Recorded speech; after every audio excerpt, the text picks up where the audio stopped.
खुशामदीद। जिला परिषद primary digital Urdu school Hamgaon, taluka Shegaon, जिला अहमदनगर। प्यारे बच्चों, आज हम मुज़क्कर और मुअन्नस के अल्फाज पढ़ेंगे। बाप, माँ, उस्ताद, उस्तानी, बकरा, बकरी, मर्द, औरत,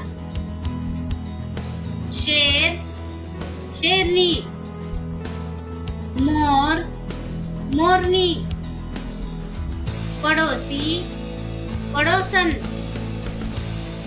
दोस्त, सहेली, लड़का, लड़की, साहब, साहिबा, शोहर, बीवी, आलिम, आलिमा,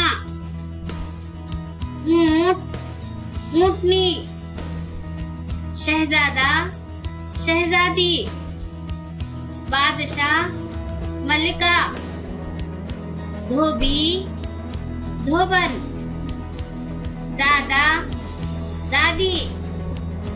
शुक्रिया।